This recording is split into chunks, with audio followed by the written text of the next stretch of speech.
The station where our veterans' voices are heard. MBR Talk. Hey, thanks for tuning in. Welcome, Quack. Program are those of the speakers and do not necessarily reflect the views or positions of any entities they represent. Find us on the web at mbradio.us. Ah, there it is. You tuned into the Farron Dozier Show on nbradio.us, TikTok edition, and Live Sports. Catch me here Wednesdays at 4 p.m. Pacific time, only on nbradio.us. Shout out. How'd I do? Was that a good take? That might be.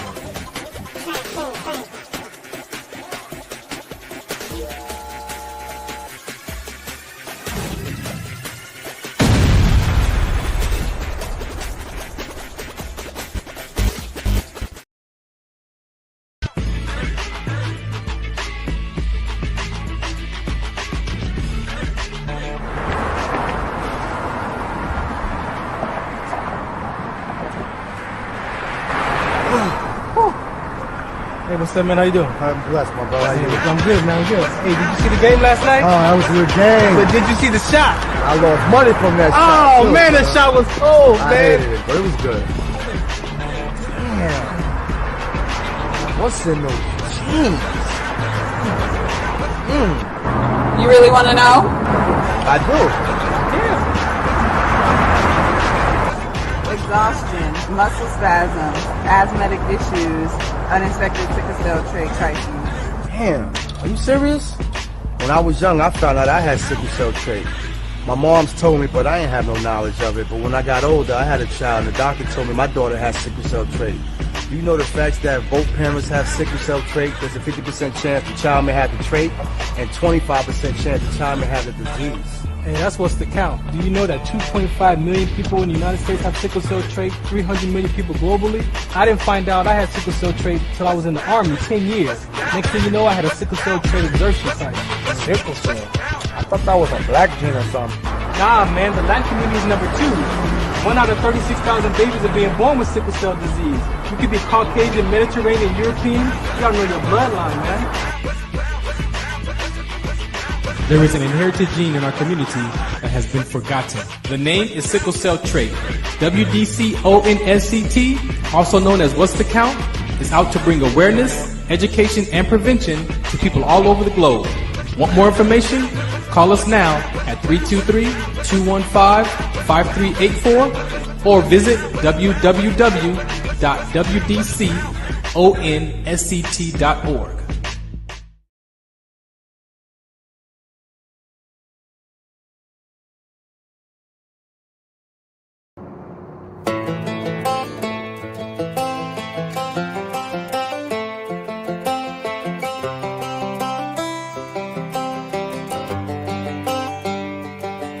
It's the guts and it's the glory, 100 stripes, 100 stories. It's the Pledge of Allegiance on the 4th of July. It's them handwritten letters from home. It's them sleepless nights alone. It's his newborn baby he left with his wife. Mr. Red, White, and Blue, lay down, here's a line. Mr. Red, White, and Blue, for these stars and stripes. Hey,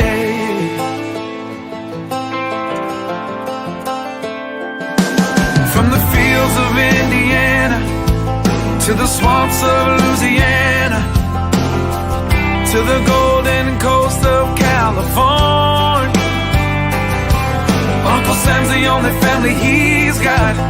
His purple heartbeat won't stop, and his 18th birthday was the day he was born. Mr. Red, White, and Blue, lay down, here's the light. Mr. Red, White, and Blue, for these stars and stripes. Mr. Red, White, and Blue, stand on the front line.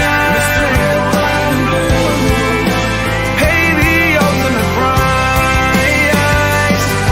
Oh.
Do I need to say anything after that?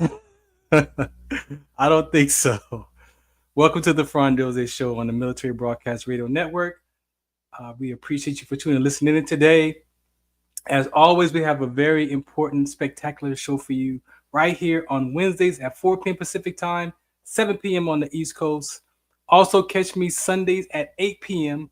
on KCA Radio 106.5 FM, 1050 AM, where you can catch another version of the Farron Dozier Show mixed with some Sports Collective TV, media, and radio segments as well. Today, I have a guest who, as I put in the social media in the post, that we're actually on Beyond 2D yesterday with Jessica. But then I was reminded that when I first met Jessica around 2021, my guest was, I was on a show with them. And so I'm looking back like 2021, that's 4 years ago that we interacted on an episode. And he was a guest yesterday. I didn't even realize, when she said who was going to be our guest, and until I seen his face, and then he reminded me, and I'm like, oh, that's right. So he's here today to bless us, to be a part of this conversation. He is a veteran as well.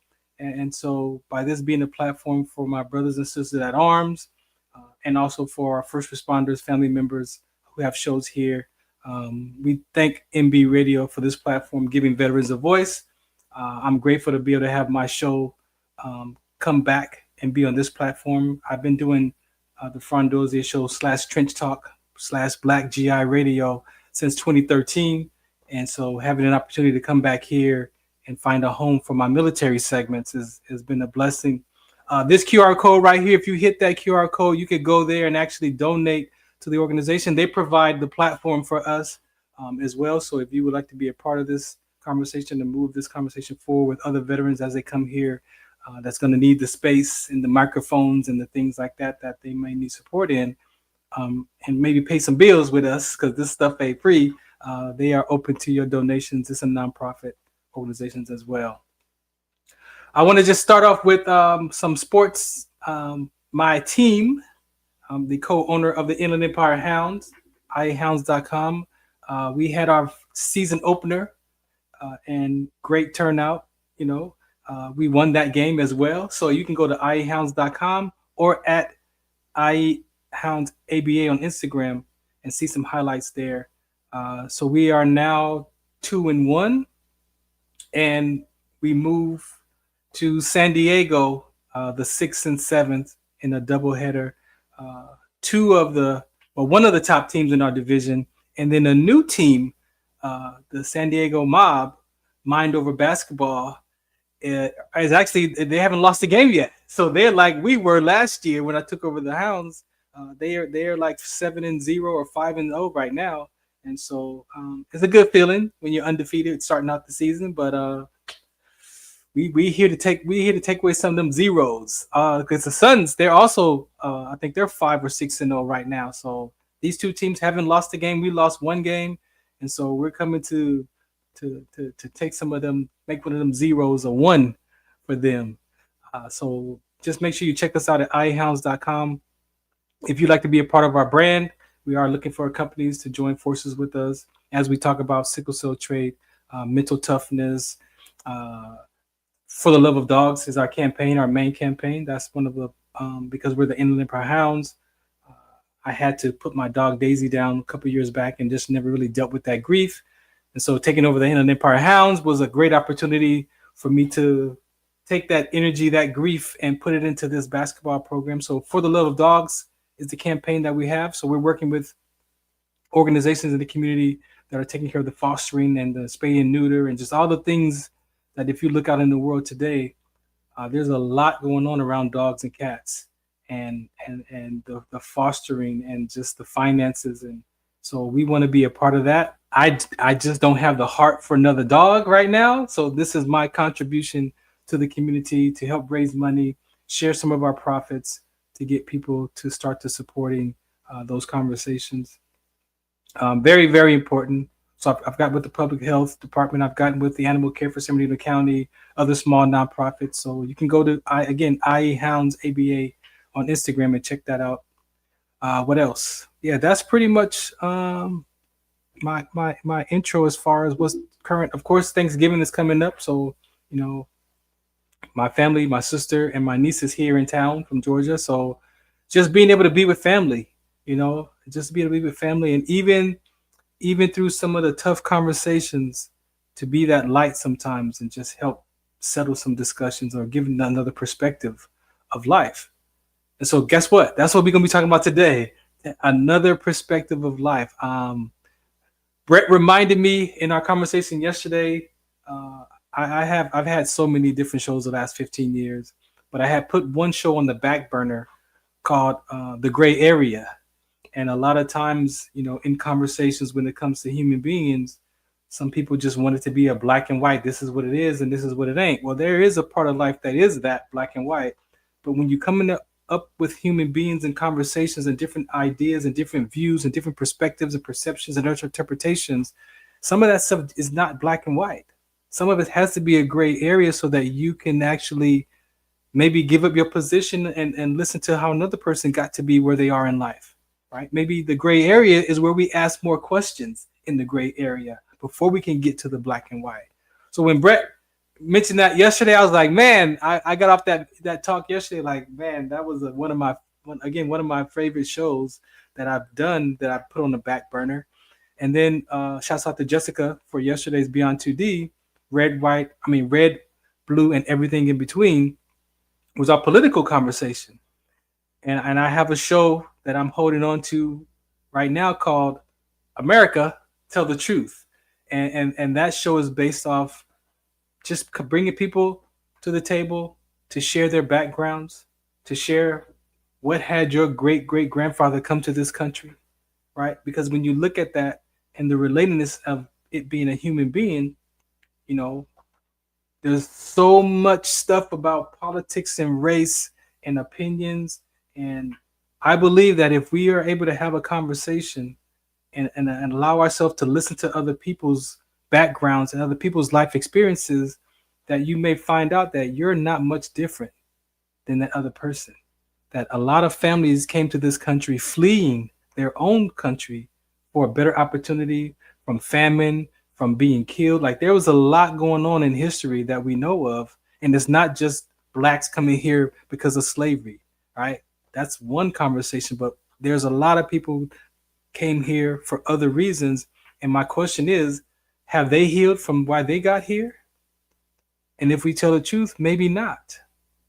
So America Tell the Truth is going to be based on that conversation of having people come on and talk about what they know about their ancestors, where their grandparents came from, the great grandparents, and why they came here. And then in that space, guess what you might hear? You might hear something that was like, man, well, we came here similar, but the impact of it emotionally is relatable, right? Because that sense of belonging, people came here for that sense of belonging, to survive, to make another opportunity, to make a better life. But guess what? Some of the systems in this system don't allow that to happen naturally, right? And so that's one of the other shows that I'm working on. I don't know when I'm going to drop that one, but again, thank you for listening in. Brett Gordon is here. I'm going to bring him up after I play this public service announcement again, and then we'll come back and talk about his life experience before, during, and after service. This is the Farron Dozier Show on the Military Broadcast Radio Network. Shout out What's the Count. This is Farron from the Farron Dozier Show, 8 p.m. Pacific Time on KCAA Radio, 106.5 FM, 1050 AM. Also streaming from the KCAA Radio.com website, the station that leaves no listener behind, and MBR Radio. That's right, MBR Radio on all their streaming platforms, including MBR Radio on Roku TV, Sunday nights live, 8 p.m. Pacific Time on KCAA Radio and MBRradio.us. The Farron Dozier Show. For more information, search farrond.com. Tune in to the Farron Dozier Show on KCAA Radio 106.5 FM, 1050 AM. Also streaming from the KCAAradio.com website on Sunday nights at 8 p.m. Pacific Time. Brought to you by Sports Collective TV, Sports Collective Radio, and Sports Collective Media. We got the Heme Factor, we got In the Zone, and we got Fourth Down in the 20-second timeout sports segment.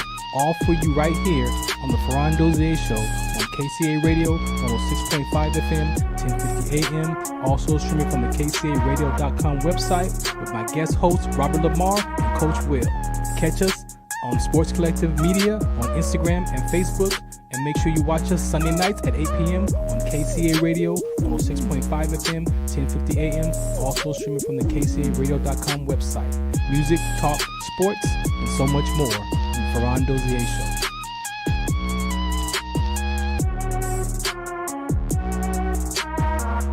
Zetovia salve, made from natural and organic ingredients, good for inflammation, poor circulation, hemorrhoids, yeast infection, lip sores, dry coughs, eye pain, minor cuts and bruises, and ready to purchase at botanicaherbalco.com. BOTANICAHERBALCO.com. botanicaherbalco.com. All right, so many of you that are familiar, my shows are 99.9% organic.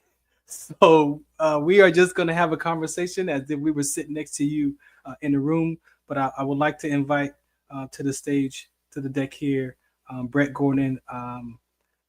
Just want you to know, man, that I appreciate you for the courage and the confidence that you had to come on the show yesterday on Beyond 2D and help us talk through so much of what politics looks like in one hand, but really from the heart of what it looks like. And a lot of people, I lost a friend in this last political, a veteran friend at that, because I wouldn't bash Trump because he felt like that I should, because he didn't like him, and because I had a conversation about the other person that, well, if you talk about her, you talk about him too. And I'm not talking about him. I'm sharing with you a spiritual context of that conversation. But he wanted me to publicly bash Trump, and I chose not to. That's not. I don't even care about either of those parties.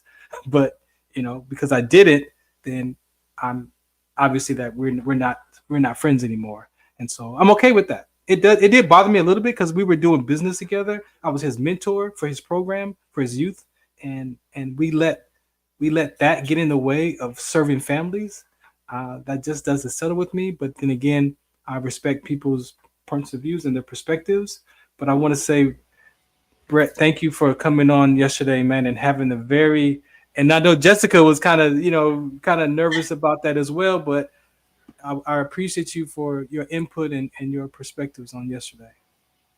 No problem. Life today is not the easiest thing in the world for us to navigate, right? And we got so many different messages coming to us from so many directions. And if you really think about it, most of the time, we don't know what's behind that message. Mm-hmm. And at the same time, people, are always looking for an easier way or a way to make life easier. And oftentimes that is to follow as opposed to lead. Mm-hmm. And to accept what you're told as opposed to think critically about what was said. Right. And I think that goes hand in hand really with, politics, life in general, and life in the military.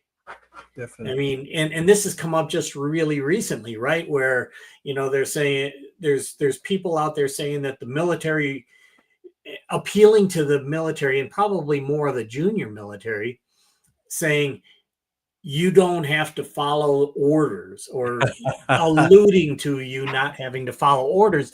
And we as military members, myself as an officer and NCOs, we know that we are supposed to follow orders, but we also know that if the orders are illegal, mm-hmm. I mean, that we can show that they're illegal, right? Then we have a duty to question those and try to find out what's behind it. Make sure that what we're thinking is in fact true, right? And then make our decisions. I mean, decisions are based on situations, and situations change. Mm-hmm. When you're out in the field and you grew up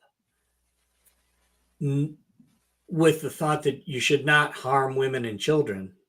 But when you're in the field and they're shooting at you and you can't decide who is them and who is us, you have to make a decision based on the situation, your history, and more so, and we talked about it yesterday, our beliefs. Mm-hmm. And I think that those are some of the critical subjects that affected us before we got in the military. That's where we learned, our most impressionable years in the military. We oftentimes, military training is break you down and build you up, right? Yep. And that also includes belief systems. And then after the military, we get out and, we just got through being with all of our brothers in arms. And we knew that, for the most part, everybody was out there to have each other's backs. Mm-hmm. You get out into the civilian world, and guess what? Sometimes you got to watch out for the knife behind your back. and that's a tough one. And I've seen retired military people get crushed by the civilians, and oftentimes younger civilians that are in the company with them, on the project with them, that are looking for ways to make you look bad so that I look good. Well, man. And in saying that, let's go back with Brett. Who was Brett growing up as a child in his younger ages?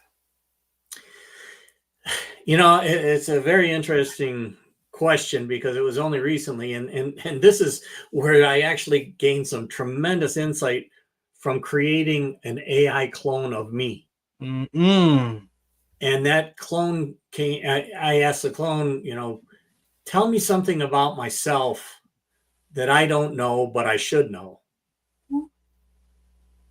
Wow. And it came back and it said, you see yourself as in your presence is valued based on what you can fix, what you can stabilize, what you can do, not who you are. And I was like,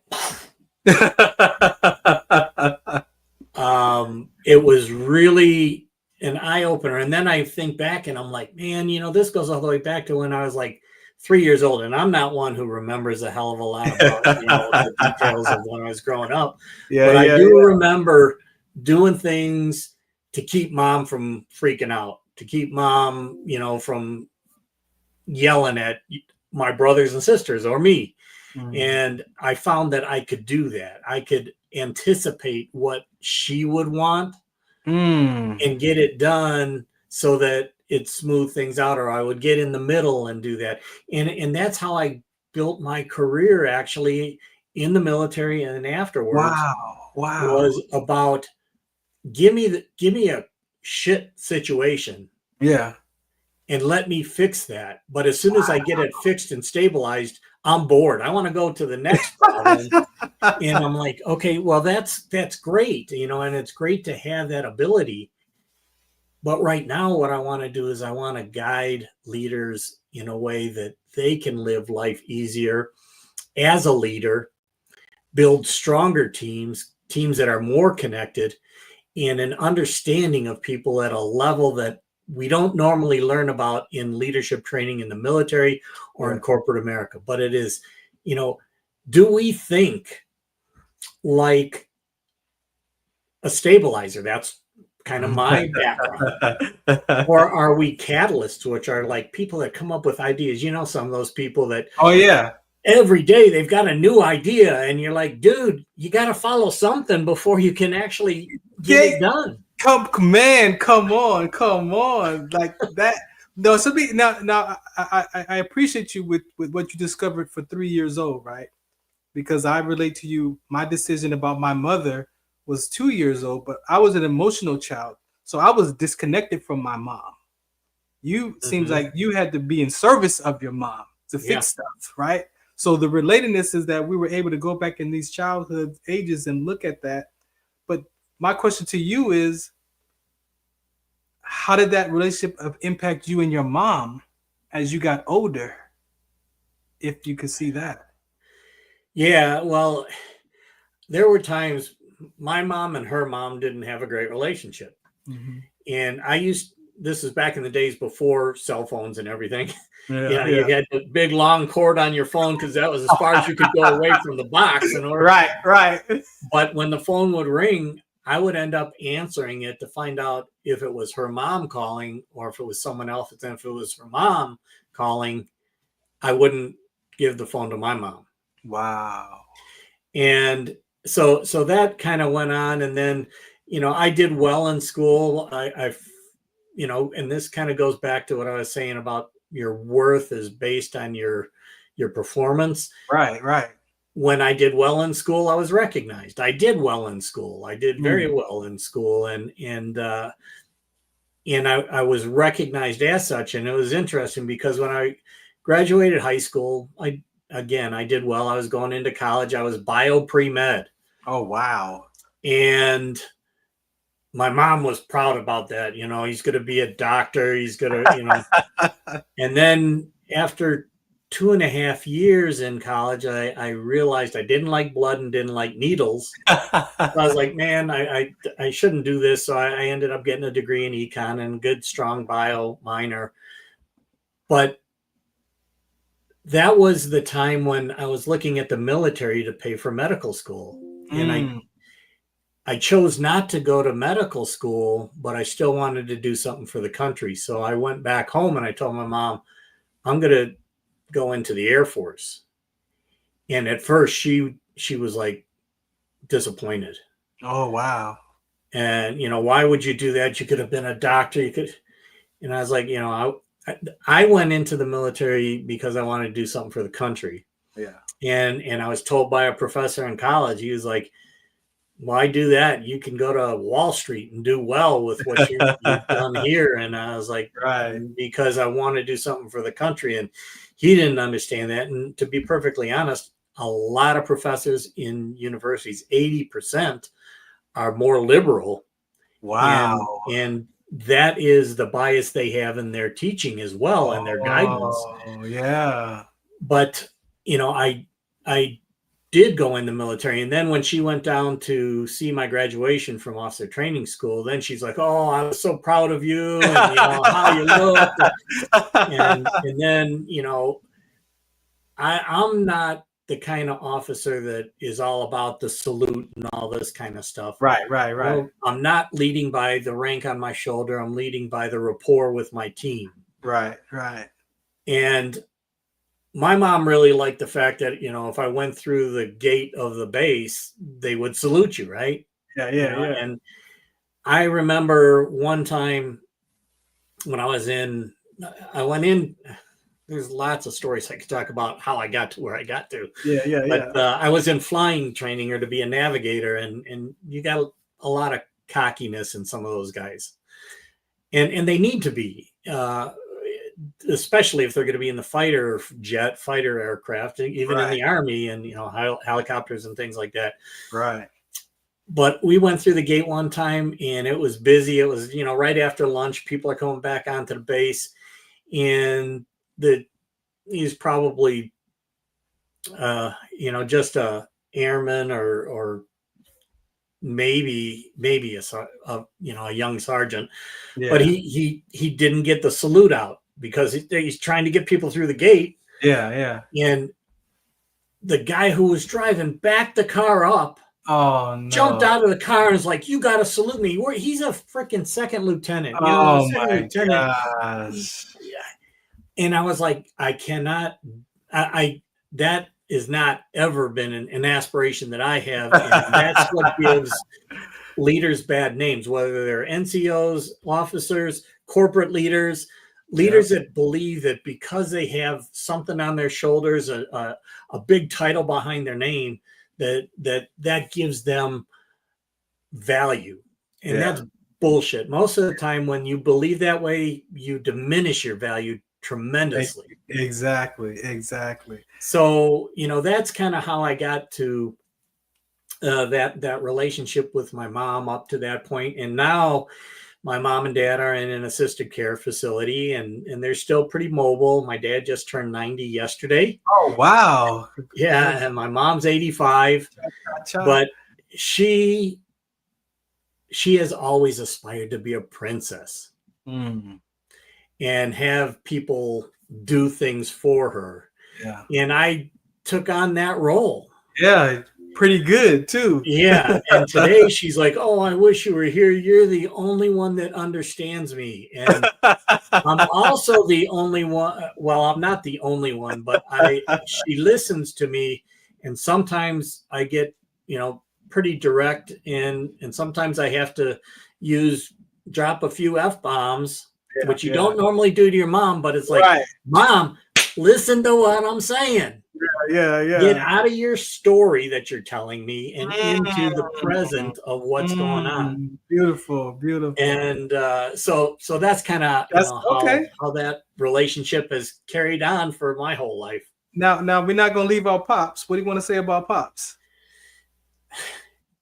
He's laid back. And he is a salesman. He sold carpet for over 50 years. Wow. And he loved it because he's like, every day new people come in, I get to talk to them. to him. And I'm not a salesman per se, but he did teach me something. He said, when you're selling something, talk about something else. Oh. Don't talk about what you're selling. Get to know the people. Talk about things. Talk about sports. Yeah. That the business side will come, but people are people. Wow. And I won't say he's an emotional person, but he's a people person. Okay. And I'm more of a logical person that oftentimes look at people as projects. Not that they're not heartfelt from me, but it's like, how can I help? Like going back to Mom. How can I help? A lot of the people that I've dated were what you might call a project girlfriend. Yeah, I can relate to you for sure. And it's great to aspire and to want to help people, but people also need to help themselves. Yeah. And at times you have to disassociate because they're willing to take, but they're not willing to give. They're not willing to put forth the effort. I appreciate you saying that. And as I listen to you say that piece right there, I'm challenged by that conversation. I know that I've learned that sometimes you have to ask permission to speak in people's life. Like sometimes people don't want to be spoken to in their life. Sometimes they just want to be heard. Sometimes they just want to vent, right? And to be able to be responsible for that conversation and how it moves is one thing. But then I hear people say, don't kill my vibe. I ain't got time for drama. Don't call me. Only focus on the people who call you and talk to you and like all this stuff, right? But in that same vein, if a person completes their life, then it's like, oh, check on your strong friends, check on people, people are. So it's like, well, which one do you want? Do you want me to reach out to you when I'm having my troubles to talk to you, or you don't want me to kill your vibe? Which one is it? And I would like to know your perspective or interpretation on that, because it bothers me, right? Because of the work that I've done on myself, knowing that I was in suicide ideation, I was in depression, anxiety, I was having the willingness to die because I thought my life was over because my career ended. And to come out of that, right, on the other side, and then hear people talk about, well, I ain't got time for no drama. That's disheartening for me, because as soon as someone completes their life, then it's a whole nother, check on your strong people because, our friends, you know what they're dealing with. Well, you've been telling me that you don't want to hear, you don't want me to kill your vibe. So is that, am I off in that, or am I missing the piece of the puzzle that connects that? It's hard because, people are multidimensional and we have to grow to appreciate it as opposed to reject it or put a barrier around it. When I talk about leadership and when I talk about masculinity, I also talk about feminine energy. Masculine energy and feminine energy are in everybody. Yes. And how much of one is in versus the other, there's maybe somewhat of a natural state, but it's also a situational state. And the best way to hold your space as a male or a female is to recognize that you have this balance, that you have the ability to fix, which tends to be a masculine energy, a more, I'll tell you how to do this, right. And the feminine energy, which is more about listening and connecting. Right. And when we can bring those together, like shut your mouth and listen with your ears, or maybe it's time that I've heard enough and let's talk about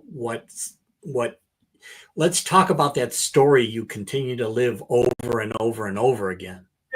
Yes. And what is the driver behind it? How far back does that go? Yes. And how far forward do you want it to restrict your life? And then those stories, I learned for myself that our language could be our biggest trap. We talk about, oh, I got haters. Well, guess what? Your subconscious mind could be your biggest hater because it's telling you what you better not do because of the embarrassment or the shame or the disappointment you experienced from the past. As you said, how I'm struggling. Well, you're struggling, I'm struggling, but no one's saying what the struggle is to get help in the struggle. So we just agree that we're struggling and then we walk away and no one gets any kind of support or help. And so when I looked at that for myself and I hear all these conversations in the world about, what we're talking about as far as relationships and the ability to communicate and listen, a lot of those things are really fractured, but we're bringing the fractured piece to the puzzle, or we're bringing that fractured piece to that conversation, at a great percentage of the time. And it's difficult to admit that to yourself when you want to be right, but I'm right about them. Yeah. But just because you're right doesn't mean you're right. Exactly. Life is about perception and perspective. And if we don't really understand our own biases, then those perceptions and perspectives, they build on each other, and it always will.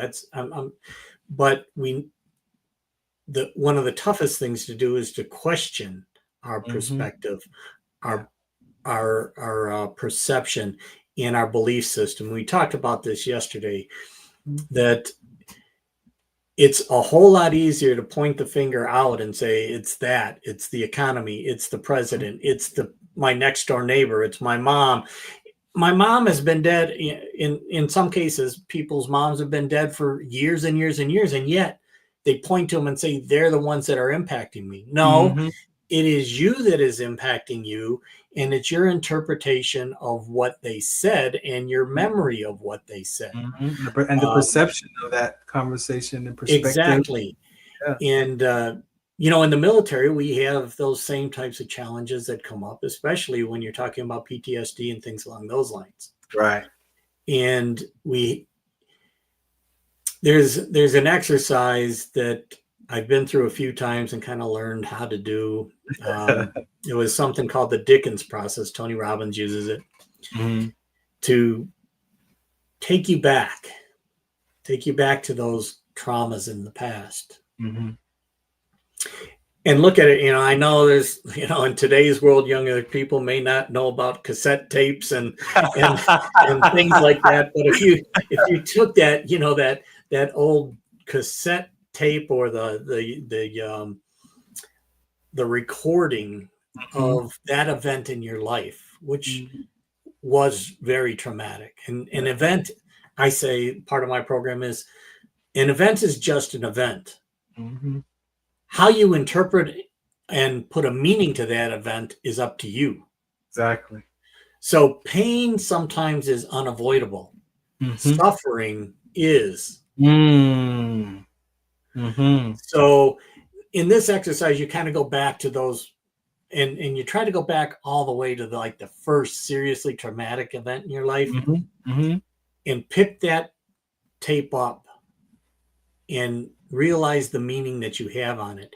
Now change that meaning. So it wasn't I was abused and it's changed me for my entire life and it's caused all these problems that I have, but it is I was abused and now I can use that to help others to avoid or to overcome. Yes. And when you put that cassette back into that space that you pulled it out of, it's like a domino. Right. All these other events that you had this meaning that was based on that, all of a sudden changes. And now your past and your present and then your future don't have to be based on that past. Yes. And if you put an enlightening spirit on that past, you put a positive spin on what happened, what you learned from it, what you've gained, how you survive life because of that, and how you've helped others because of that. All of a sudden, your self-worth, your perceptions, your exactly changed, and you didn't even have to go through all the other ones, right? Because that domino fell, and now it's it has a different meaning. So, yeah. And so when you language it that for yourself, I look at it now for me as principles. I understand that principles are to be used by, they're not conceptual. So if you believe that you can find a principle outside of your thought process in life that you can use to unravel that tape or find where the tape is that you need to find, then you got to be willing to look at something outside of yourself, right? And so I want to ask you, you mentioned Tony Robbins, right? What led you to that kind of personal development? What was going on with you in life that you was like, you know what, I need something outside of my perception, my own interpretation, that you're like, you know what, I got to go find something? It was the point when I left active duty military. I mean, literally in 1992, when I left active duty, I was trying to find a job first in Hawaii, because that's where I got out of the Air Force. Duty. And I realized, the way they do business in Hawaii is not kind of the way that I learned to do business. It's a bit more laid back, and it's definitely about who you know, not necessarily what you know.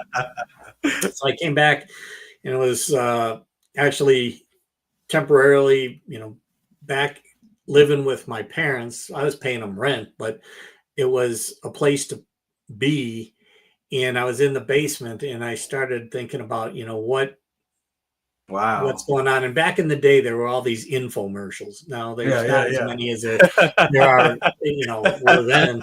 And Tony Robbins was one of them. So I bought his program and I started going through it. And I was like, wow, there are so many things that I may need to unlearn. And then there are many things that I need to learn about me. And it takes work to do that. It takes honesty to yourself to do that. And it takes being responsible for yourself to do that. And that was the beginning, listening to tapes and stuff. And I did that for a number of years. I went into corporate leadership and things along those lines. And I was working for Maersk, one of the largest shipping companies in the world, in Southern California, actually out of Southgate, California. Oh, wow.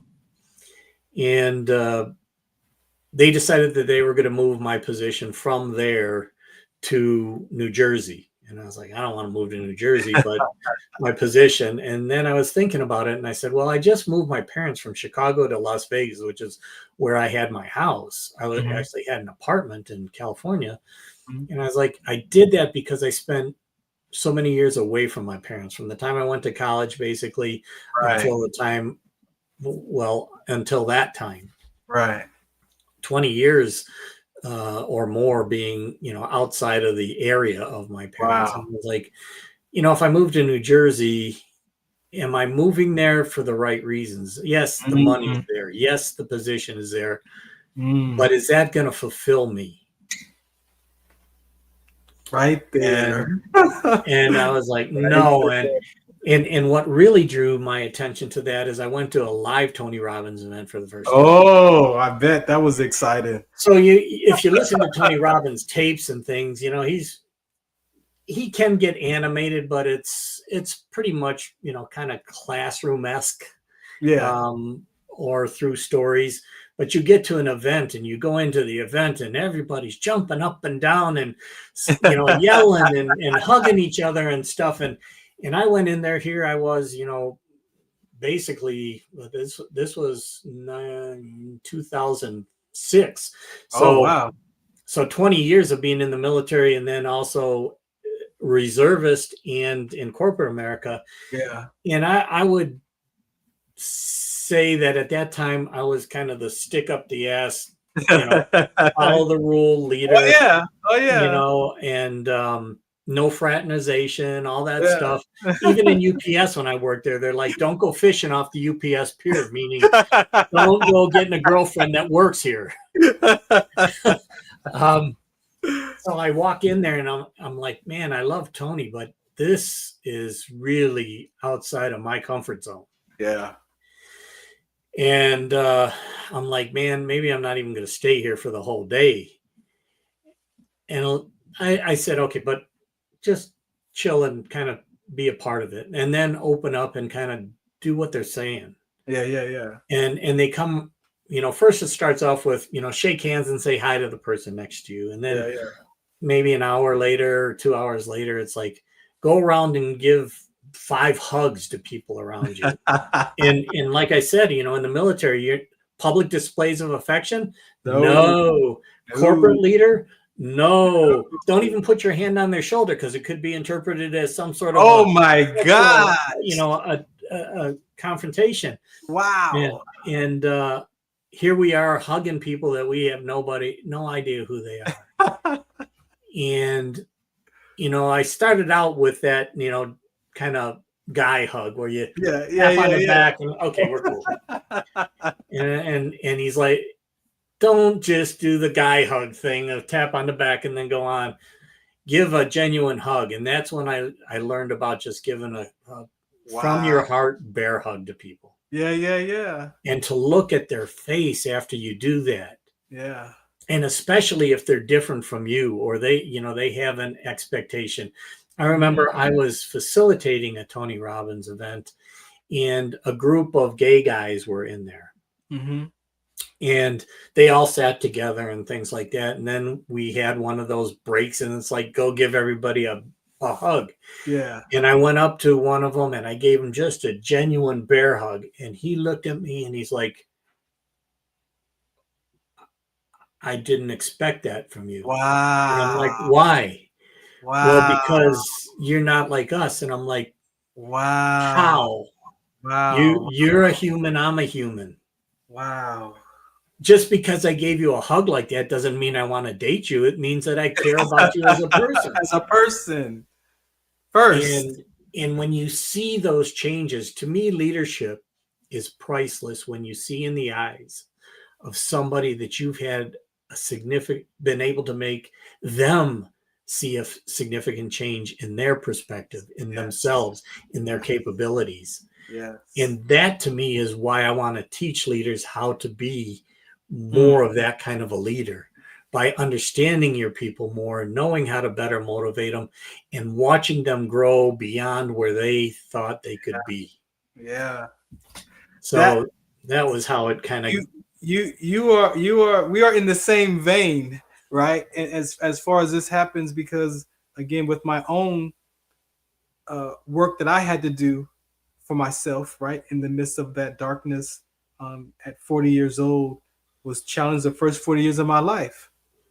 And, you know, I find out that my mom prayed to God for him to give me something because I was so lost.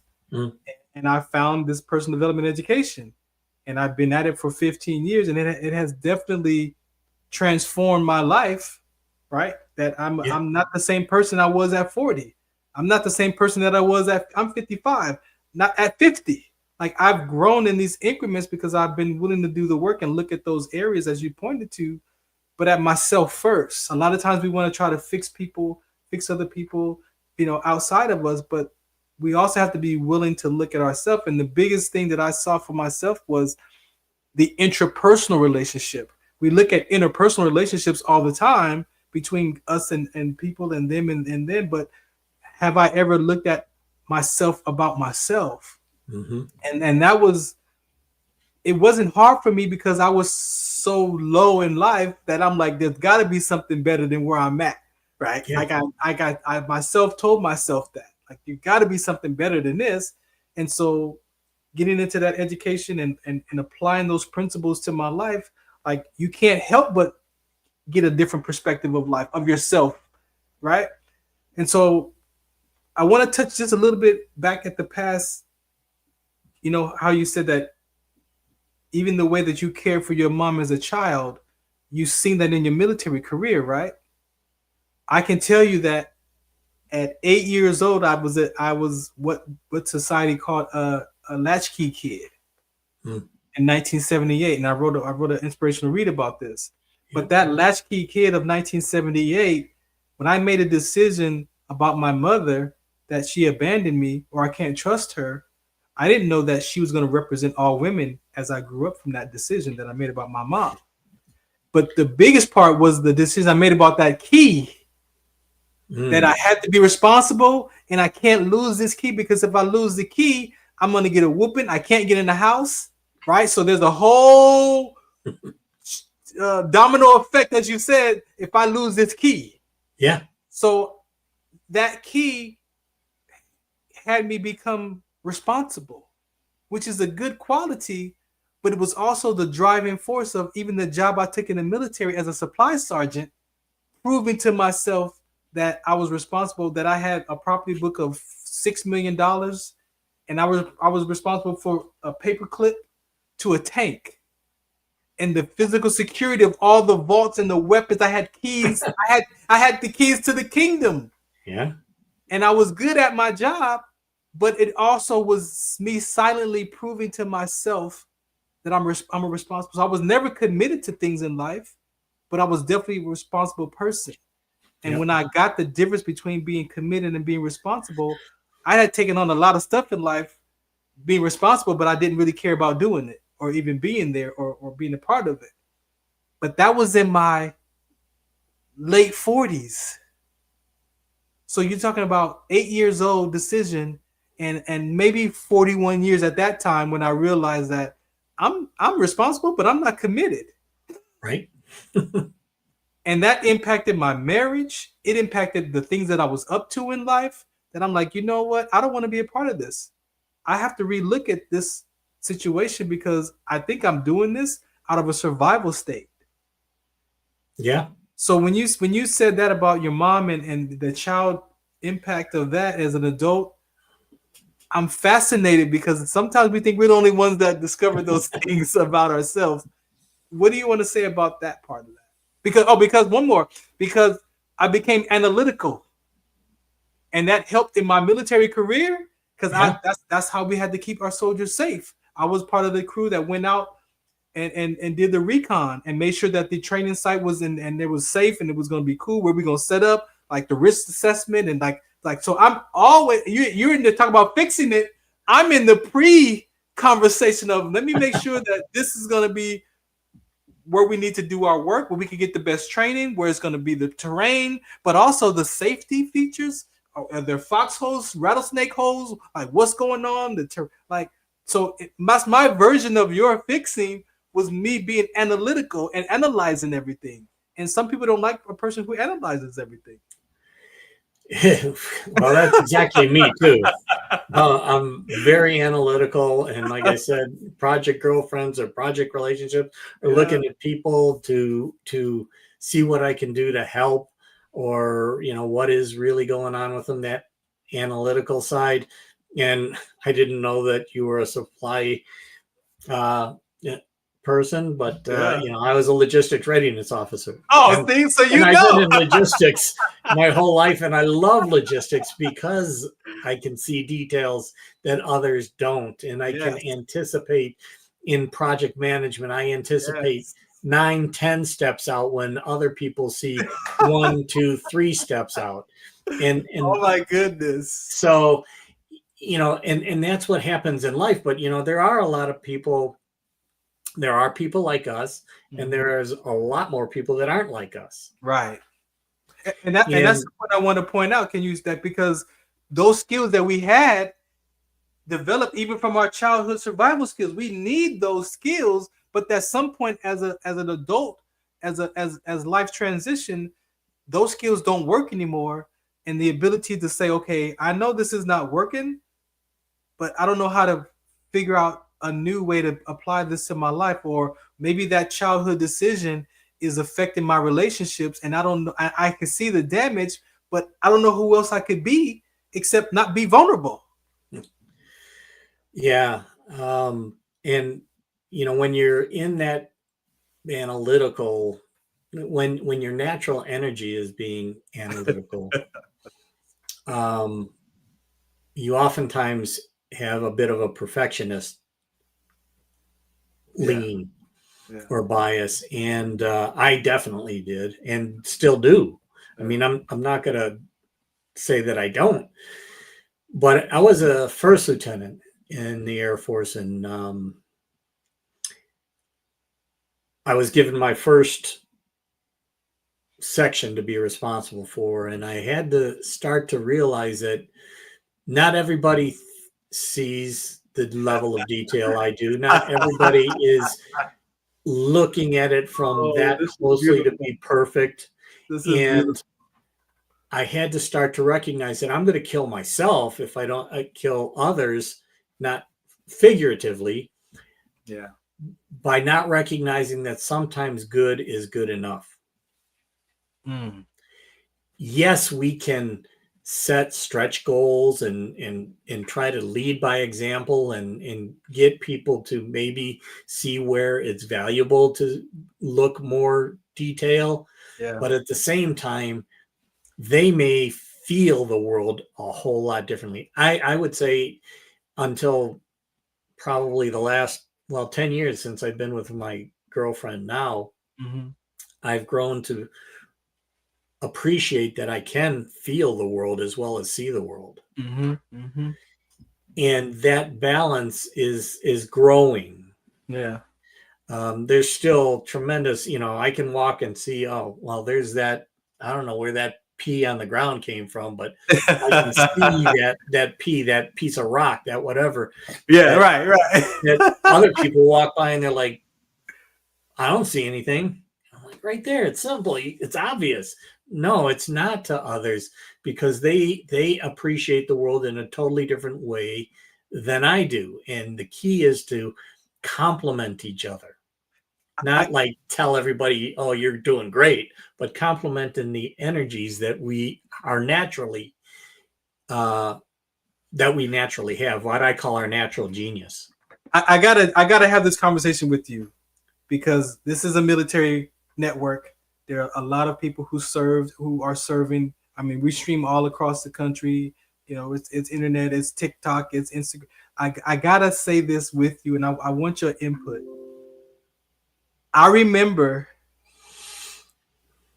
we got a brand new lieutenant, and I was in transportation. I was actually during this time I was a fuel handler truck driver, and so we were out at Fort Irwin training, and he was brand new. He came in and he had all of his board and the book knowledge and all this stuff, and we're gonna do it like this, and we're gonna do it like this, and the NCOs were like, that ain't gonna work. But he's like, no, we're going to do it like this, and we got to do it like this, and we're going to do it over here. So we looked at each other, and we was like, okay, we're going to do it like you want to do it, sir. This is how you want us to do this? So what was crazy was we were at Fort Irwin, and it had rained, right? Mud. So mud. So we were in 5,000-gallon tankers. We were in deuce and a halves, 5 tons, supply trucks, all of that. Right. And we're in the convoy, And he's like, no, we're gonna go this way. And we're like, sir, do you see that there's no tracks going that way? That means that since it rained, we're gonna be stuck. Yeah. Right? So he's like, no, we don't want to get it because we're gonna be attacked, right? So we're practicing to be attacked and stuff. And so we're like, all right, go that way. Man, we went that way. As soon as we hit that open spot area, and now we're stuck. Yep. And we had to get the 88 to come and pull us out. It messed up the whole training day. And he came back that night and he was so humble. He was like, you know what, man? I know that I'm a second lieutenant and I'm here as your platoon leader, and I'm going to actually listen to you. He's like, I'm actually going to listen to you because I see that you actually are doing the work, and that what we do on the board and in class, it looks good, but it doesn't always translate to when you're in action on the court.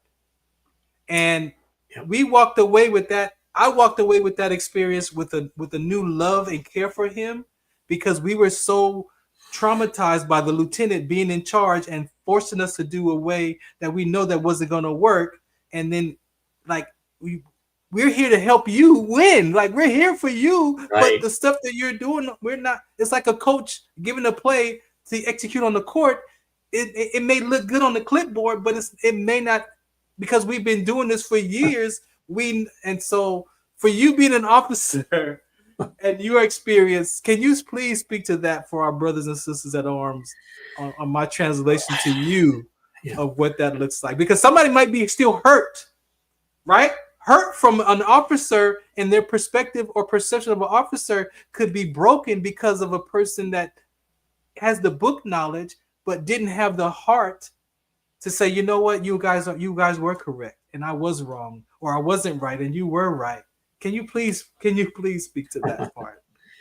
Yeah, interesting conversation. So I told you about that one officer that, I needed the salute and all that kind of stuff when I was in nav training. Well, after nav training, I did not ever want to fly, but quotas, right? So I got recruited. They only had quotas for flyers or engineers, and I didn't want to be an engineer and I didn't want to fly, but I thought the lesser of the two evils was to try to fly.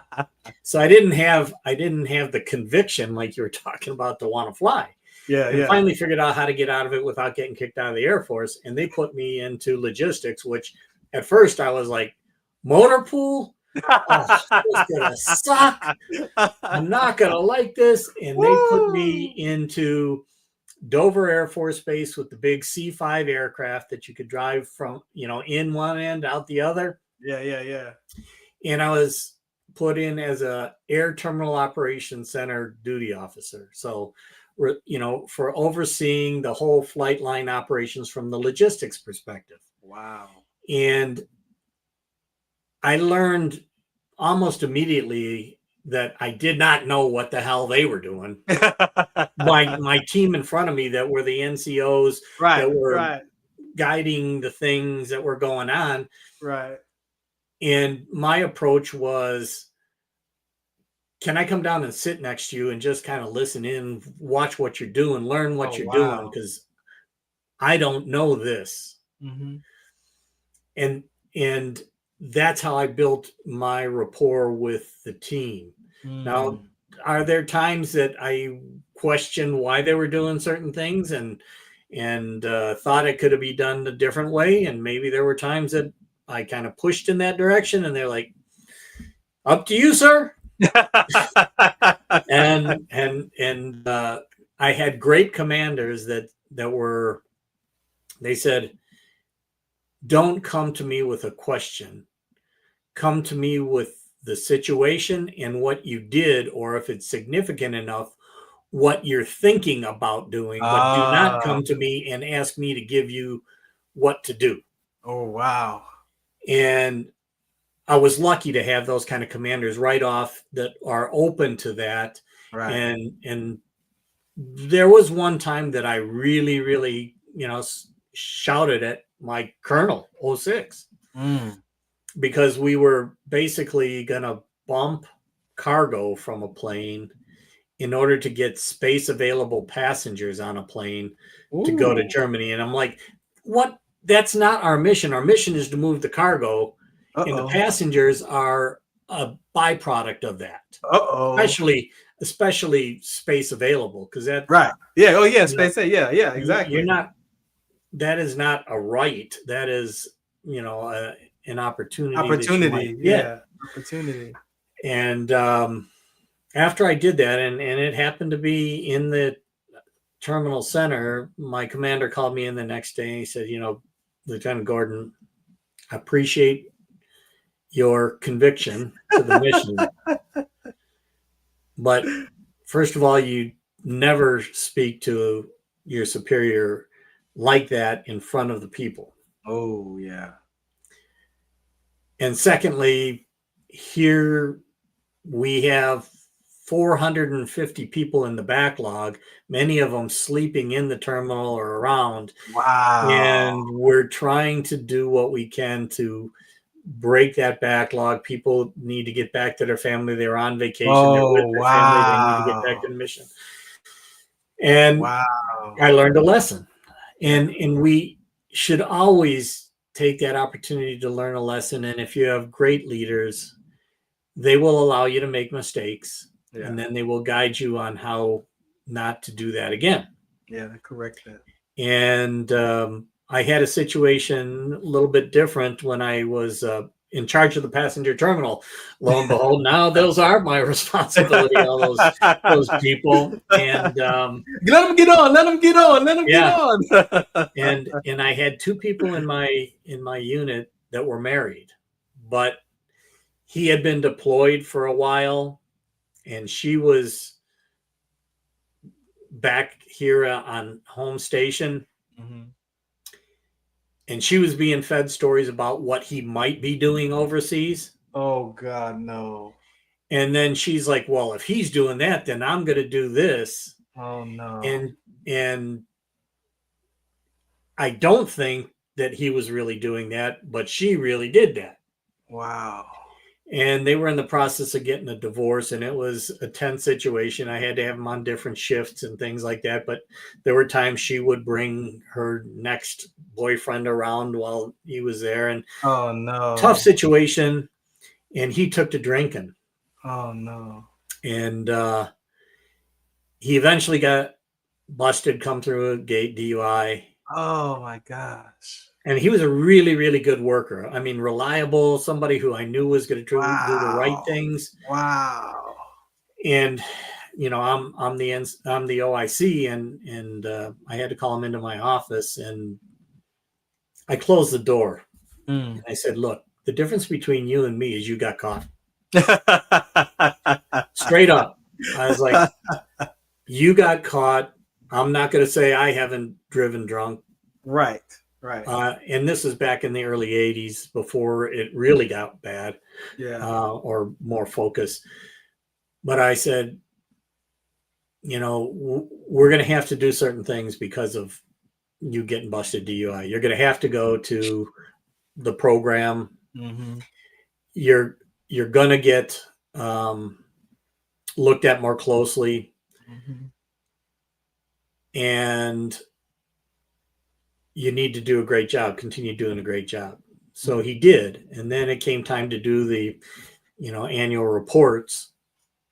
And I marked him accordingly for his performance on duty, but I marked him down significantly for military bearing and judgment. Yeah.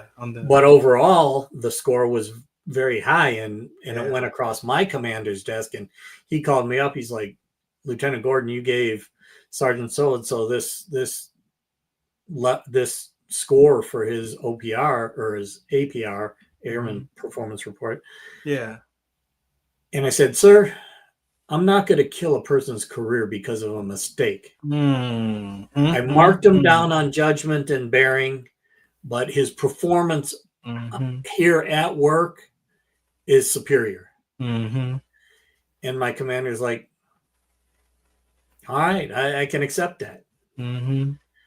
And I think that as leaders, that's what we're here to do. We're not here to crush people because of a mistake. Right. And those mistakes can be costly. In fact, when I left there, unfortunately, there was a mistake out on the flight line that cost one of my young troops who just came in before I left. She got run over by the stair truck. No. What? And yeah, and I feel for the guy who did it, because he was just the nicest guy, but they got rushed. No. And anyhow, I don't know the very specifics. I always focused very much on safety first, and be aware, and situational awareness and all that kind of stuff.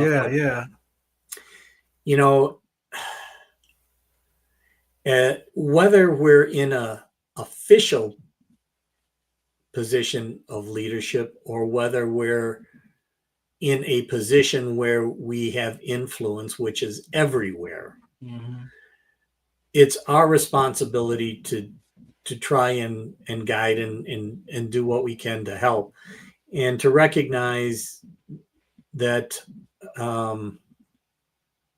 we can do that if we choose to do that. And it may mean that you may sometimes go against the group who's like, why the fuck would we do that? Right, exactly. It's like, because that's the right thing to do. Yeah, it's easier to do it your way, but it's better to do it the right way. Yeah. No. And I always say even today, the main reason that we're in a leadership position is to keep the shit off our people's back so they can do what they do best. And it's beautiful how you said that we're not here to crush a person for making a mistake, right?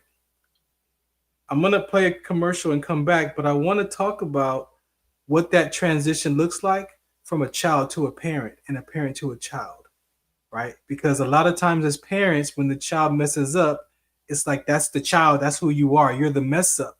When this child is not the mess up, they make a mistake, they do that. So I want to talk about that, if you don't mind. Sure. How our conversation shifts into life as parents, and because we were all someone's child, right? And not everybody's a father or mother, but we've all been someone's child. And maybe that conversation, as we wrap up the show, we could plant that seed in families to look at that as Thanksgiving comes about, and we want to be loving with our family.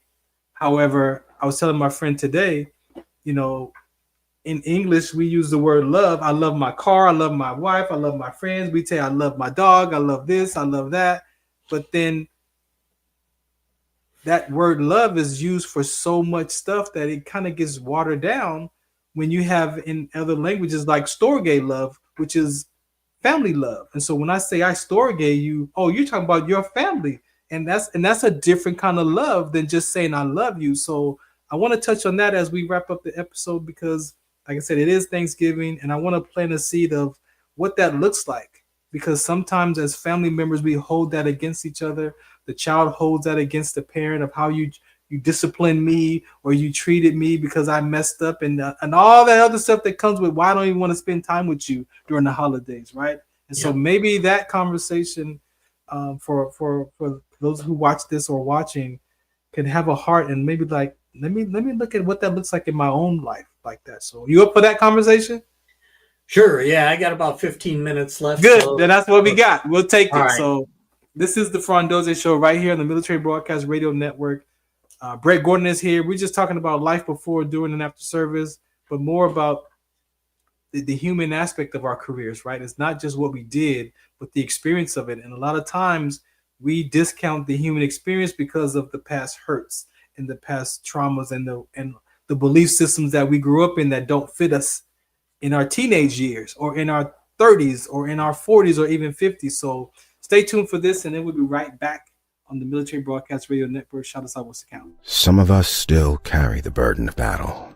It threatens to drown us in our everyday lives. In battle, we had our weapons and combat gear to keep us safe, to keep us confident. But when we returned home, we were not armed with weapons and gear to cope with our own minds. I was lucky to find my combat gear, my mental weapon, and it's called Calm-A-Go. Calmago is a drug-free device that allows you to achieve calm in less than 3 minutes in moments of anxiety, stress, anger, panic, or insomnia, not with medication, but rather by activating the parasympathetic nervous system through breathing regulation and multisensory stimulation. A recent study has shown that Calmago decreases PTSD and anxiety levels in veterans, helping those who are suffering and having a long-lasting effect. Visit Calmago.com to learn how you can get Calmago through the VA or with a special veterans discount code. Do you remember studying sickle cell in biology class? What's the Count on Sickle Cell Trait Prevention is here to bring you awareness, education, and prevention conversations around the risk factors of this inherited gene. Visit wdconsct.org. Muchos de nosotros nos vemos afectados por la enfermedad de células falciformes a diario y un número creciente simplemente no nos damos cuenta. Los impactos de esta enfermedad afectan a todas las personas y en especialmente a las personas de color y con antecedentes diversos. Estar en servicio conmigo y con los demás a medida que creamos una mayor conciencia sobre cómo identificar y dirigir el tratamiento de los rasgos de células falciformes y ayudar a las familias a saber cómo superar el trastorno de células falciformes. WDCONS. My name is Ann Halley. I am the CEO and founder of the Rhabdomyolysis Foundation. I founded the organization in 2022 in an effort to support survivors and fund medical-related research. If you're interested in getting involved with our organization, you can visit our website at therhabdofoundation.org. You can sign up as a volunteer, or you can support our organization by donating directly on our website.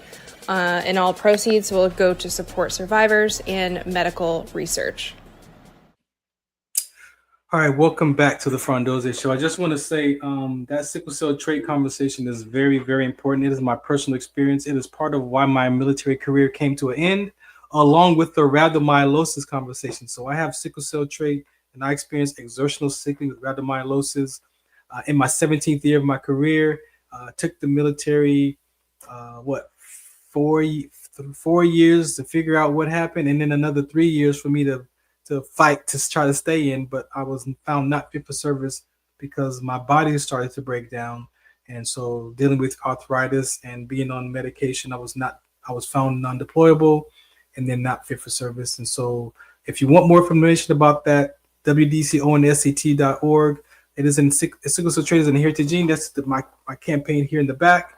But also the rhabdomyolysis. Anybody can experience rhabdo. Rhabdo is a skeletal muscular disorder. We've seen in the last year that children have experienced rhabdo because of the high fevers. So it's not just inherited genes that can trigger rhabdo. You could have a muscular disorder or a muscle disease that could cause it. You could be on a cholesterol medication and exercising, and that could trigger your rhabdomyolysis. You could be, I had a guest not too long ago that fell and hurt her leg and her knee and her arm, and the crushing of that could cause rhabdo. So there's a lot of things. And then she also had an inherited gene. So when she fell and hurt herself, that triggered that gene, and now she's experienced rhabdomyolysis 50 plus times, I believe she said.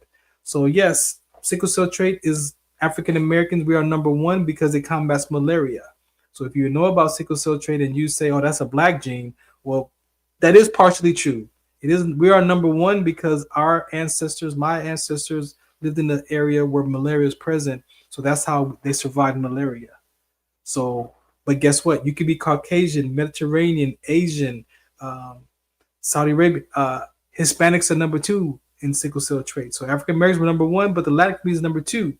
And there are other red blood cell conditions out there like thalassemia trait, C trait, D trait, OA-RAB, G6PD. There are other red blood cell conditions out there that could cause complications just by being a carrier, right? So with the exercise-induced exercise exertion with my sickle cell trait, my red blood cells mutated. I lost oxygen in my body, which triggered the rhabdomyolysis, which triggered skeletal muscular damage, joint damage, renal failure, and some other secondary health complications that I actually live with. You can't see it, because it's inside.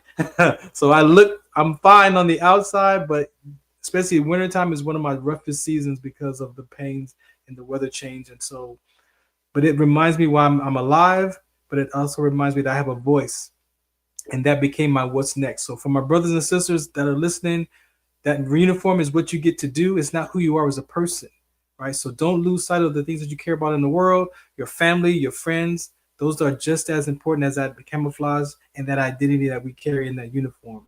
When my rank was in uniform was taken away, my life was over, because that's what I made it mean.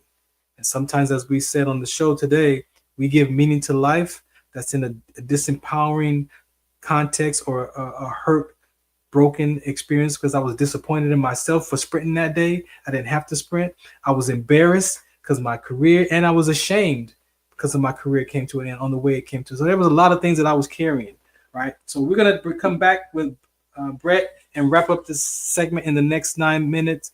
We're going to talk about, we've talked about our military experience and the impacts of that, but we're people first, right? We are people first. I was a person before I joined, before I took that label on as a soldier. And I want to talk about that because as it's the holiday season here, we love our families. I love my mom and dad, but they got on my nerve. And I had to figure out why they got on my nerve. All right, Brett. All right. Well, there's a lot that can be said, and not enough time in this show to probably say it all by any means. Yeah. But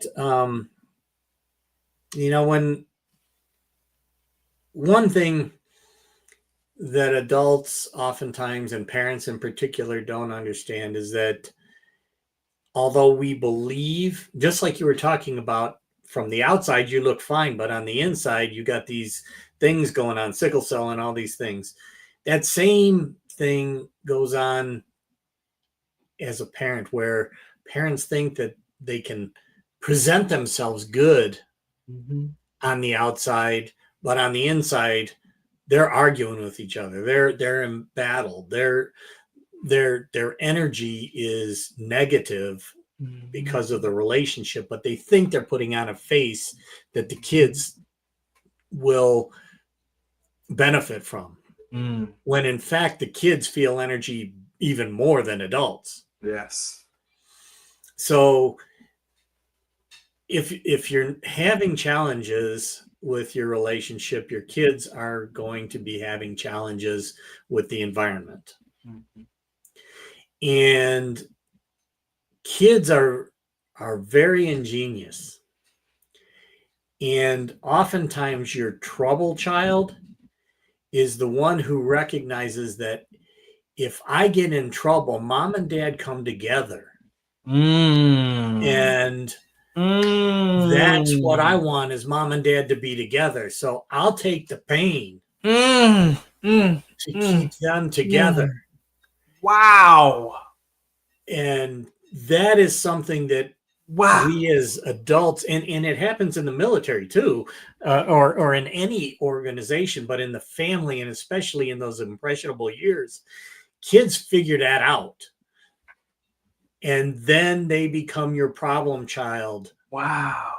Brett. Because they feel your challenges. Wow. So sometimes your problem children are the ones that love you greatly. Wow. They're not trying to create trouble to create trouble. They're trying to create trouble so you stay together. Wow. And they learn from that.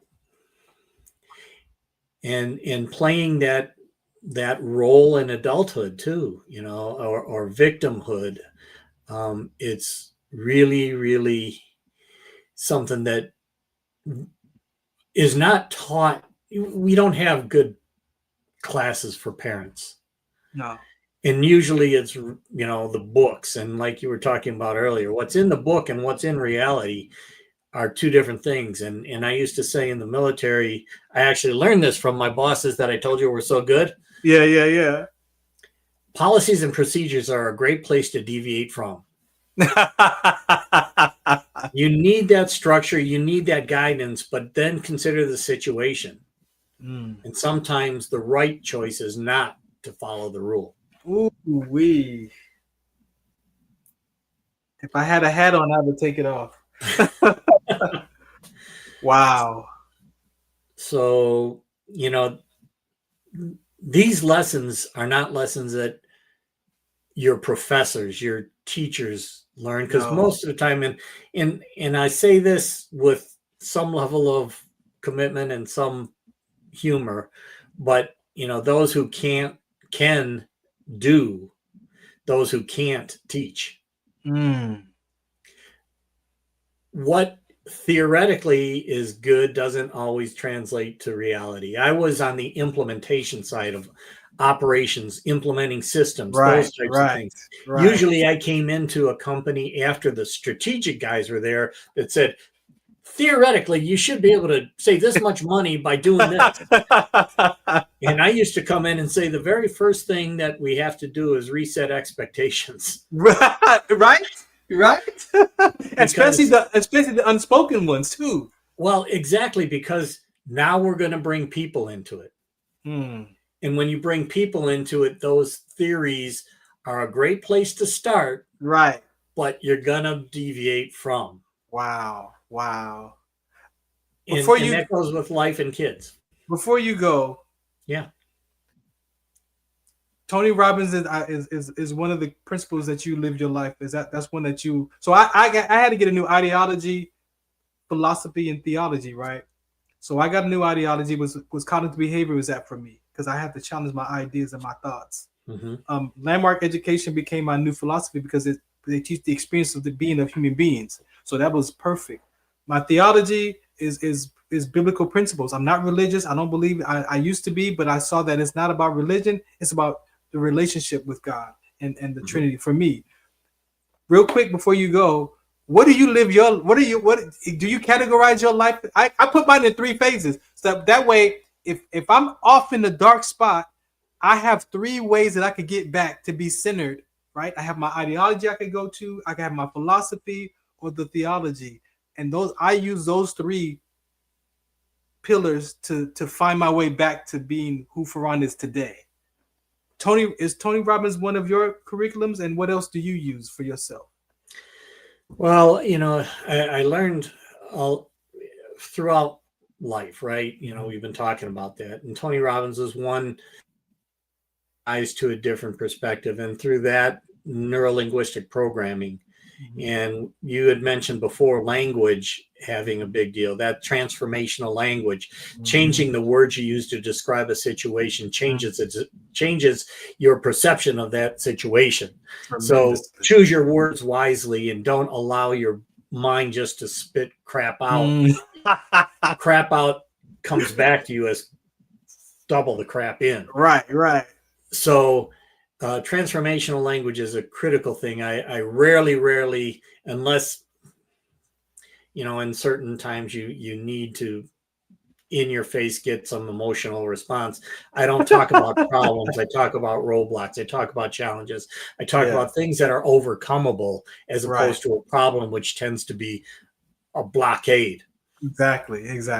And then I also have, I've had an opportunity to travel with some amazing mentors. One is around the model that I use when I'm helping leaders to understand themselves and understand their team. And that's another session that we could go into at some other time. But I've been to India and Nepal and Tibet and had an opportunity to engage with more on a tangential perspective, not like really living in it, but I have lived in Japan and I have lived in Korea and I lived in the culture. I appreciate those cultures because they see the world differently. They have different guidance. When I was in college, I studied Far Eastern religion because to me, that connected to me more than Western religion. It was about if you intentionally fuck up, it's going to come back at you, and you cannot say the prayers or beads and holy, Hail Mary or whatever. Right. That doesn't help. You have to change inside. Yes. not be given forgiveness from the outside. Yes. And that happens even in issues where we say, forgive that person. Well, you can acknowledge that they did what they did, but internally you have to change your perception of what happened in order to be able to grow, as opposed to go into your shell. Be free from that story and that meaning. Exactly. So I get that. Those are the common principles, and I believe in people. Okay. And I always say that I believe in people, as hard as it is, and as many times as I've gotten in trouble because I want to believe that the people are honest and truthful about why or what they're doing. Yes. And trust but verify, I guess, is a good way to address that. But I have been bitten numerous times by believing that because the handshake to me is more important than my signature on a piece of paper. Wow. See, we old school. Yeah. And unfortunately that doesn't hold up in court well. Yeah, no. And I'm having to deal with that because of some situations. Yeah. But I still want to say that my handshake is more important than my signature. I'm gonna let you go because I know you got to get out. I want to say this into with what I heard you say. For me, at the end of the day, a lot of things that we deal with people, our worries, our concerns, is really from love. Like, we truly care about one another, and sometimes it comes across as arrogant or an attitude or frustration or whatever that is. But if you really peel those layers off from that person, or why they're behaving the way that they're behaving, because we don't want to see you suffer. We actually don't want to see you. We want to see you grow and flourish and have a life. But sometimes it comes across in our perception of that person is, oh, you're trying to tell me what to do, or you don't care, you didn't answer me. But what is that person dealing with that may not, they don't usually have the words to say, because I love you, that's why I'm acting like this. Because I care about you. For sure. And that's what I talk about leadership today. It's about giving you more tools in your toolbox. Because if you only have one tool in your toolbox, you just try to use that harder. You just try to pound that screw in harder with the hammer rather than getting the screwdriver. We could talk all day. We could, because I look at it like I can use a butter knife to screw in a flat tip screw, or I could use a flat tip screwdriver that's made for that screw. Right. Now I can use a butter knife, but then there's actually a tool that's made for that screw perfectly. Exactly. Man. Exactly. Thank you for your time. You're more than welcome. We're gonna definitely have to have some more conversations like this. So I thank you for hanging out today, for your time. Any last words for our veteran brothers and sisters? Yeah, just really remember that, we learned a lot being in the military, and we perceived a lot of lessons that maybe isn't necessarily the lesson that we really learned or should or can learn. So take that opportunity to look back and recognize that we have control over our perceptions of the events, and events are just events. So look for the positives that are in there. Look for how we can help others by what we learned from those, and that will change our lives forever. Brett, thank you. I look forward to having way more conversations in 90 minutes. So thank you for tonight. Sounds good. I appreciate you so much. Take care, man. All right, you too. Take care. Bye now. Bye. All right, this is the Farron Dozier Show on the Military Broadcast Radio Network. That was Brett Gordon. I'm going to end it with my conversation to you, my brothers and sisters. Again, the biggest thing that I've learned from all the different educations that I've taken, from the spiritual context to what it is to be a human being, to the grief classes, to the cognitive behavior that I recommend that the VA offers, from Caldwell's, goaltenders, and leadership by inclusion, the LBI, at the end of the day, we all want to belong somewhere. And this camouflage uniform that you're wearing, it could be giving you a sense of belonging, but it also could be disconnecting you from who you really are as a person. So don't lose sight of what you care about. That uniform, that job is what you get to do. It's not who you get to be only. So the activities of life is that uniform and the work that you're doing, but our experience of life is just as important. We cannot live avoiding shame, disappointment, or embarrassment. You can't live avoiding that. It's going to happen.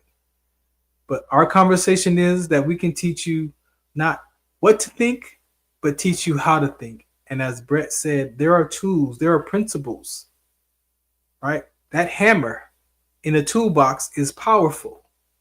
We can look at that hammer that's sitting in your toolbox. We know that hammer is powerful, but we don't experience that power of that hammer until we pick it up and it's used by us. And that's what the principle is. That's what the tools are that we're talking from. We're not talking about them because we put our life in these conversations. So to talk from this principle is me picking up that hammer and letting that hammer be used by me with that force.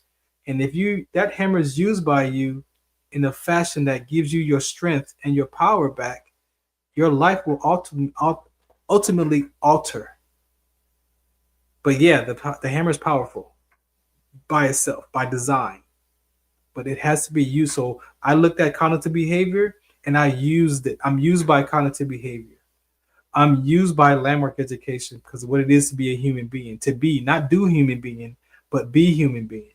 And ultimately, I filter all of those curriculums through the Word of God, through the biblical context, the biblical principles, and then I see if those ways of being used by in those conversations are ways to be used by the Word.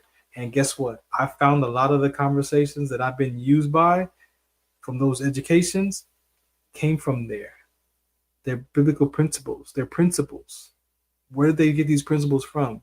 A lot of those are biblical principles. We don't do patience. We be patience. You don't just do love. We be love. You don't just do confidence. We be confidence. We be courage. We be kindness. We don't do kindness. You be kindness. Those are ways of being. And that's all the Word of God talks about. Jesus Christ is an example for us that he shows us not just his great miracles, but his behavior, his character, how he treated people. Those are the ways of repenting, turning from the old ways of thoughts, renewing your heart, renewing your mind. That's your subconscious mind. That's it. That's the work. But it takes courage. It takes a way of being to be willing to look in your life and look at the past experiences, the emotional things.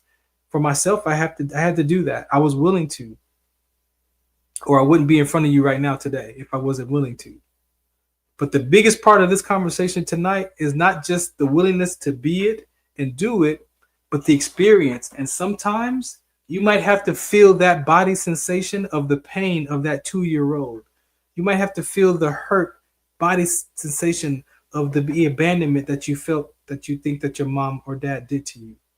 You might have to experience that pain and realize that when you connect the thought and the story and the body sensation and the education that you use to apply that, those 4 pieces, with that body sensation for me, when I'm in my classes and I feel the anxiety of that conversation because I put myself in the presence of what it was to be 8 years old and to feel like that I was abandoned, but then to use the curriculums and to challenge the stories and to check my being and my doing, I was never abandoned. My mom never abandoned me. Never. My perception, my perception of time. Sometimes children, their perception of time is not there. So 90 minutes felt like 20 hours. My dad didn't love me because he left on Christmas. That wasn't even the case. I was mad at him and it was somebody in the room that said he was gone. These are the conversations. We talk about these tools and principles that if you apply them to your life, you're able to understand yourself better. I don't even want to say it like that. I have to be responsible. It's not about understanding yourself better. It's about experiencing life in another perspective. in another perception, in another interpretation.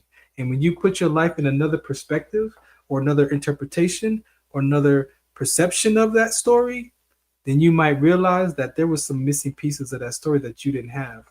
And the meaning that you gave it was incorrect. And yes, you might have to go back and correct that from 40 years ago. I'm correcting stuff from 41 years ago. I'm correcting stuff from 53 years ago. The mind of a child. So I have to forgive myself for making those decisions as a child because I had no idea what was going on. My perception, my memory patterns, my action patterns. Enjoy the holidays. I thank you for tuning and listening in today. I appreciate you all for checking us out.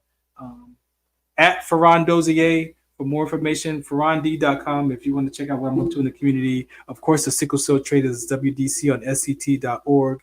I got link trees if you want to follow along. It's all going to lead you to the stuff that I'm up to. The life of a, that's one of my favorite talks that I'm up to today is the life of a, all the childhood experiences that I've been delivered from and working through my life experiences as an adult at 55. So a lot of those things are important. Sports Collective on Sundays at 8 p.m. LBI Solutions, you can go there. That's for our veterans and for our children and parents conversation with Caldwell Williams. I'm a part of that conversation. I'm his trainer. So again, I don't just talk about these conversations. I live from them, from the biblical principles to the cognitive behavior to Caldwell's education. I practice being those. If you be those and do those, and you will produce the results that you want for yourself and for your life as a space of peace, joy, love, affinity for people. Those are the fruit of the Spirit. You become kindness. You become loving. You become caring. But you got to be willing to do the work. And a lot of us aren't willing. Search your heart for that willingness. This is the Farron Dozier Show, the Military Broadcast Radio Network. Shalas Awos account. Ladies and gentlemen, thank you for tuning in to Military Broadcast Radio. As we wrap up today's show, we want to remind you that the podcast of today's episode will be available right after we go off the air. So if you missed any part of the show or want to listen again, be sure to check it out. And remember, we're here to support and honor our veterans. Your stories and experiences matter, and we are committed to giving you a platform to share them. That's right. We're here to give our veterans a voice. So don't forget to catch the podcast and stay connected with us.